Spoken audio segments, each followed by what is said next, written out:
Perang salib adalah serangkaian perang agama yang dilancarkan oleh kerajaan-kerajaan Kristen Eropa abad pertengahan melawan negara-negara Muslim di Timur Tengah dengan tujuan untuk mendapatkan Yerusalem bagi wilayah Kristen. Banyak yang telah ditulis tentang perang salib. Banyak video dan artikel telah ditulis mengenai topik ini, tetapi kebanyakan dari penulis-penulis ini memiliki kekurangan yang sama. Mayoritas laporan utama tentang perang salib sangat berpusat pada Eropa, karena seringkali hanya perspektif Eropa Kristen mengenai proses ini yang dijelaskan. Dalam video ini, kita akan membahas perspektif penulis sejarah Muslim tentang perang salib dan pandangan mereka tentang orang Eropa abad pertengahan secara umum. Meskipun negara-negara Muslim dan Kristen telah berperang sepanjang era abad pertengahan, tidak banyak kontak antara kedua peradaban ini. Pusat-pusat peradaban masing-masing saling berjauhan, dan kontak yang lebih teratur hanya terjadi di pinggiran saja, seperti di semenanjung Iberia, Kepulauan Mediterania, dan Anatolia. Sebagian besar kontak ini mengandung konflik militer yang memungkinkan kedua belah pihak memiliki pandangan stereotip satu sama lain. Umat Islam abad pertengahan menganggap orang Eropa masa kini sebagai orang biadab atau seperti orang barbar yang tidak memiliki rasa kebersihan dan terbelakang dalam perkembangannya. Eropa dianggap sebagai tempat yang dingin, gelap, dan berkabut. Pada saat itu, dunia Islam jauh lebih besar, lebih kaya, dan lebih maju secara ilmiah.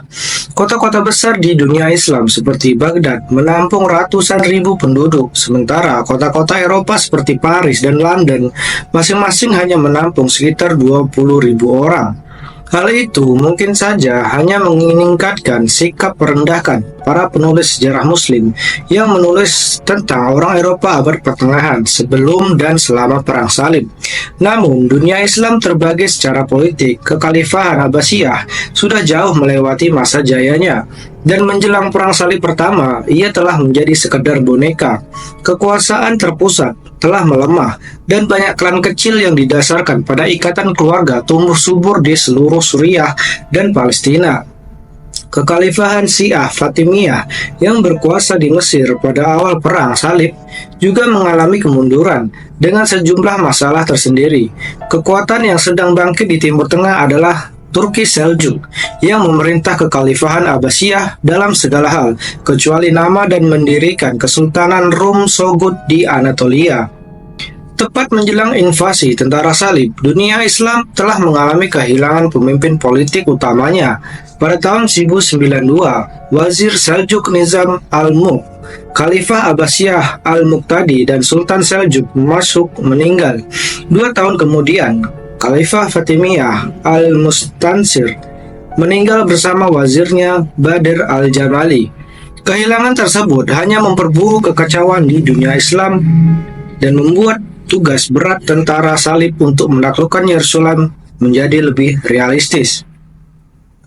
Menurut historiografi arus utama, era perang salib dimulai dengan seruan Paus Urbanus II di Konsili Claremont pada tahun 1095 untuk bangkit dan menyelamatkan Yerusalem dari kaum Muslim dan melindungi Konstantinopel.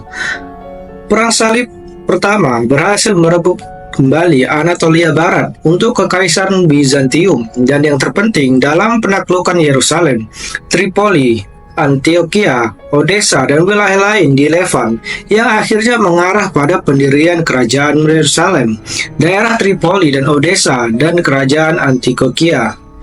Perang salib kedua mengalami kegagalan. Perang ini dimulai sebagai reaksi atas jatuhnya Kabupaten Odessa saat pasukan Perancis dan Jerman yang dipimpin oleh raja-raja mereka bergerak ke Anatolia, di mana mereka dihancurkan oleh Seljuk. Sisa pasukan tentara salib tewas selama dan setelah pengepungan Damaskus yang gagal. Kegagalan perang salib kedua pada akhirnya menyebabkan pasukan Muslim yang dipimpin oleh Saladin Ayyamid merebut kembali Yerusalem, yang menjadi faktor kunci di balik mobilisasi untuk perang salib ketiga. Kali ini, tentara salib telah berhasil karena raja-raja Eropa abad pertengahan yang ikonik seperti Frederick Barbarossa dan Richard si Hati Singa memainkan peran penting di dalamnya. Tentara salib berhasil kembali merebut sebagian besar wilayah Levant dan merebut Acre, tetapi hadiah utamanya Yerusalem dilindungi oleh Saladin. Perjanjian Jaffa ditandatangani antara Richard dan Saladin pada tahun 1192 yang mengakui kekuasaan Saladin atas Yerusalem. Saladin berjanji untuk mengizinkan peziarah dan pedagang Kristen yang tidak bersenjata untuk mengunjungi kota tersebut. Perang salib berikutnya tidak banyak mengubah status quo di Levant. Tujuan awal perang salib dilupakan, sehingga alih-alih menyerang Yerusalem, pada satu titik pasukan tentara salib terlibat dalam urusan internal Bizantium dan merebut Konstantinopel yang menimbulkan pukulan telak bagi Kekaisaran Romawi Timur pada saat kekaisaran itu sedang berjuang untuk menahan ancaman Turki yang terus meningkat. Pada tahun 1291, Mamluk Mesir menghancurkan sisa-sisa negara tentara salib di Levant yang akhirnya mengakhiri periode perang salib dari sudut pandang Eropa. Pandangan Muslim tentang perang salib. Pandangan Muslim tentang perang salib sangat berbeda dari sumber-sumber Kristen. Umat Muslim tidak melihat perang salib sebagai suatu proses yang dimulai setelah pidato Paus Urbanus pada tahun 1095, melainkan sebagai kelanjutan dari agresi Kristen atau kaum Frank terhadap wilayah Muslim dan semenanjung Liberia hingga Sisilia. Hal yang sama berlaku bagi umat Muslim. Agresi kaum Frank tidak berakhir dengan jatuhnya Acre pada tahun 1291, tetapi terus berlanjut sepanjang era abad pertengahan dengan peristiwa-peristiwa seperti Reconquista yang dapat dikatakan berlanjut hingga munculnya Kekaisaran Ottoman sebagai negara yang cukup kuat untuk melindungi wilayah Islam. Perlu dicatat bahwa kaum Muslim di Levant yang menjadi sasaran perang salib pertama pada awalnya menganggap para penyerbu itu sebagai tentara bayaran lain yang dikirimkan oleh Bizantium untuk menjarah tanah-tanah mereka. Baru setelah memahami bahwa kali ini ancaman itu datang dari Eropa, para penulis sejarah Arab mulai menyebut tentara salib sebagai kaum Frank. Salah satu penulis sejarah Muslim pertama yang menulis tentang perang salib adalah sarjana hukum dan pengkhotbah di Masjid Agung Damaskus, Ali bin Tahir al-Salami. 6 tahun setelah penaklukan Yerusalem oleh tentara salib, ia menyajikan kisahnya tentang serangan tentara salib dalam bukunya Kitab Al-Jihad, kitab perang suci yang menjadi bagian penting dari historiografi Islam abad pertengahan. Al-Salami melihat perang salib pertama sebagai kelanjutan dari agresi Kristen terhadap dunia Islam, dimulai dengan penaklukan Norman di Sisilia, kemudian berlanjut di Spanyol dan berakhirnya tiba di Levant. Ibnu Al-Qalanisi, seorang penulis sejarah dari Damaskus, melihat dari pengalaman langsungnya tentang kesulitan yang dibawa oleh perang salib pertama dan kedua. Sebagian besar tulisan Al-Qalanisi adalah narasi peristiwa yang terjadi pada periode ini, tetapi kita juga melihat beberapa pengamatan yang dibuatnya tentang tentara salib.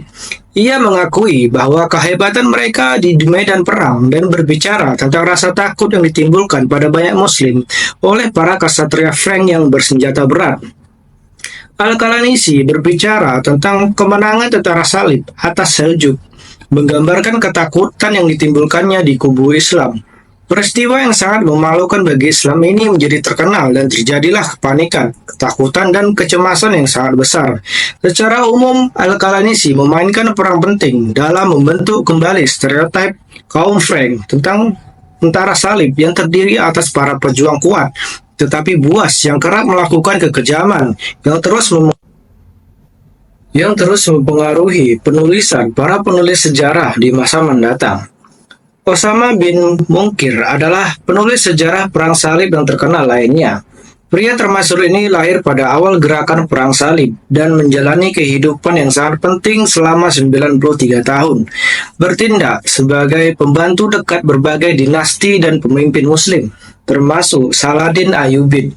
Sebagai seorang penyair, diplomat, dan pejuang, Ibnu Munkir berperang melawan tentara salib dan berteman dengan beberapa pemimpin mereka.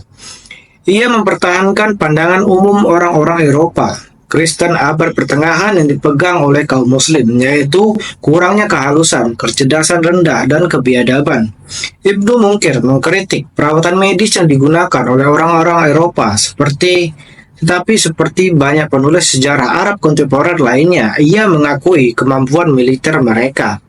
Semua orang yang mengetahui tentang kaum Frank melihat mereka sebagai binatang yang unggul dalam keberanian dan semangat bertempur. Tetapi tidak lebih dari itu, sama seperti binatang yang unggul dalam kekuatan dan agresi. Bangsa Frank, Tuhan mengutuk mereka adalah orang yang paling berhati-hati dalam berperang. Tuhan mengutuk mereka adalah frasa umum yang merujuk kepada tentara salib oleh para penulis sejarah Muslim. Osama bin Munkir memiliki pengalaman langsung dalam pertempuran dengan tentara salib saat ia melawan mereka di kota Askelon. Namun, sebagai diplomat, ia juga melakukan perjalanan ke negara-negara tentara salib dan memiliki hubungan yang cukup hangat dengan beberapa pemimpinnya. Ibnu Munkir dikatakan terkesan dengan istana mereka dan menyukai kenyataan bahwa mereka tidak sepenuhnya autokratis. Ibnu Jubair bisa dibilang adalah penulis sejarah Muslim yang paling memusuhi dan membenci tentara salib. Lahir di Spanyol Muslim dan mengalami kemunduran perlahan dalam kehadiran Muslim di semenanjung Liberia, mungkin membuatnya bersifat negatif terhadap Eropa Kristen. Ia melakukan perjalanan melalui Levan dalam perjalanannya untuk berziarah ke Mekah pada akhir abad ke-12, dan pendudukan Kristen meninggalkan kesan negatif yang besar padanya. Ibnu Jubair bertemu dengan para pengungsi dari Palestina dan Suriah Utara yang meninggalkan tanah yang direbut oleh tentara salib, dan tentu saja ia menyimpan banyak kebencian dan kemarahan terhadap penjajah asing. Ibnu Jubair tidak senang dengan umat Islam yang memutuskan untuk tetap tinggal di wilayah jajahan bersama para penjajah Kristen. Ia berpendapat bahwa tidak ada alasan di hadapan Allah bagi seorang Muslim untuk tetap tinggal di kota kufuran kecuali ia hanya sekedar singgah.